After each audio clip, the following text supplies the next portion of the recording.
विचार शक्ति को परिष्कृत कर जो जैसा सोचता और करता है वह वैसा ही बन जाता है।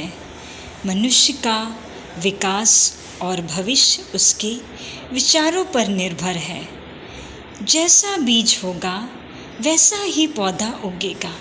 जैसे विचार होंगे वैसे कर्म बनेंगे और जैसे कर्म बनेंगे वैसी परिस्थितियाँ बन जाएंगी। इसलिए तो कहा गया है कि मनुष्य अपनी परिस्थितियों का दास नहीं, वह उनका निर्माता, नियंत्रणकर्ता और स्वामी है। कार्य का मूल रूप विचार है। समय की तरह विचार प्रवाह को भी सत् प्रयोजनों में नियत रखा जाना चाहिए। जिस प्रकार समय को योजनाबद्ध कर सफलता पाई जाती है, उसी प्रकार विचार प्रवाह को भी सुनियोजित कर लक्ष्य विशेष से जोड़कर लाभान्वित हुआ जा सकता है। विचार संयम का सही स्वरूप है। चिंतन की एक एक लहर को रचनात्मक दिशा धारा में प्रवाहित करने हेतु किया गया कठोर पुरुषार्थ। आपके विचार आपके जीवन पर तो महान प्रभाव छोड़ते ही हैं, परंतु दूसरों पर, आपके संपर्क में आने वालों पर तथा आसपास के वातावरण में भी अपना प्रभाव छोड़ते हैं। आपके विचार आपके व्यक्तित्व से, आपके हाव भाव व्यवहार से, आपके मुख की आभा और कांति से झलकते रहते हैं।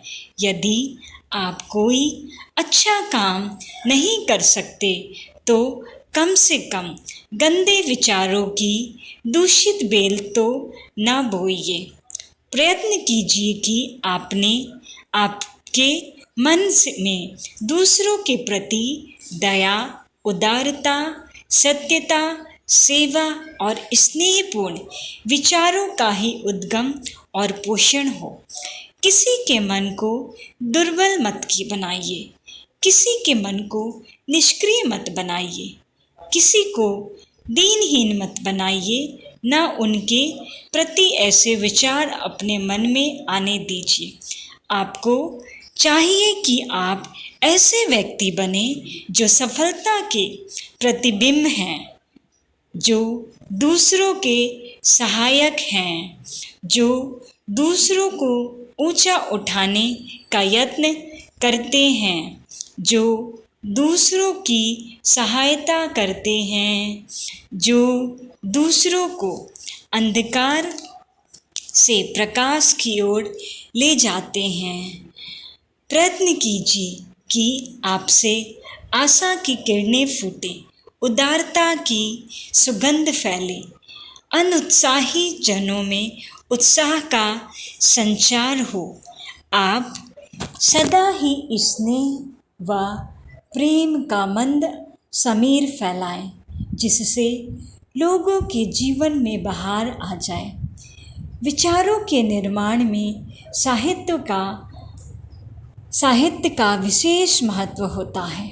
हम जैसा साहित्य पढ़ेंगे वैसे ही हमारे विचार बनेंगे।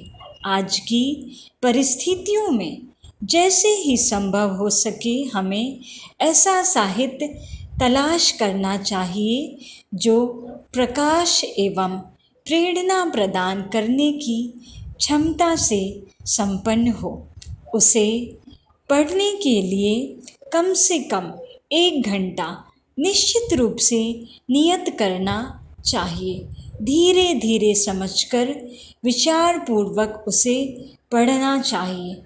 पढ़ने के बाद उन विचारों पर बराबर मनन करना चाहिए। जब भी मस्तिष्क खाली रहे, यह सोचना आरंभ कर देना चाहिए कि आज के स्वाध्याय में जो पढ़ा गया था उस आदर्श तक पहुँचने के लिए हम क्या प्रयत्न करें।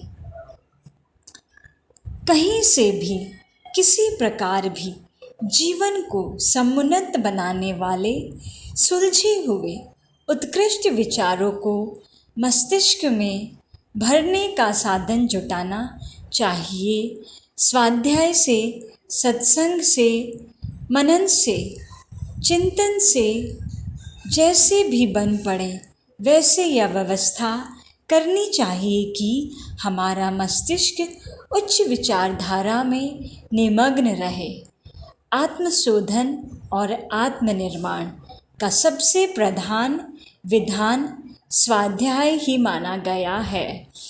केवल पढ़ने का कार्य कर लेना ही स्वाध्याय नहीं है।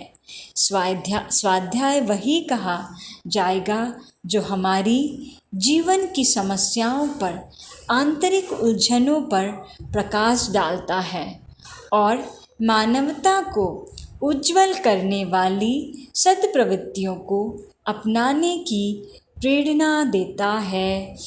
सच्चे निस्वार्थी आत्मीय मित्र मिलना बहुत अच्छा है, लेकिन हम में से बहुतों को इस संबंध में निराश ही होना पड़ता है।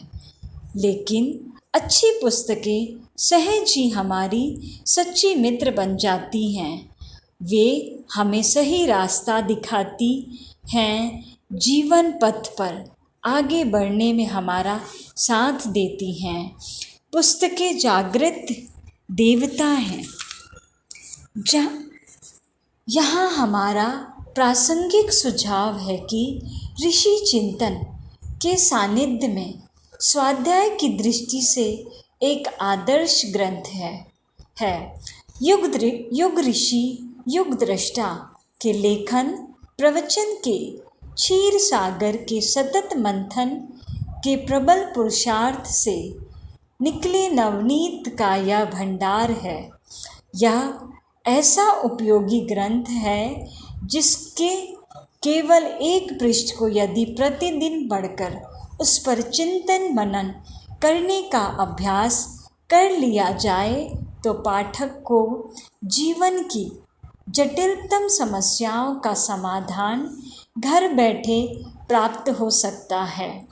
अंधकार और उलझनों से भरे प्रत्येक चौराहे पर यह पुस्तक प्रेरक मार्गदर्शन करेगी, निराशा में आशा का संचार करेगी।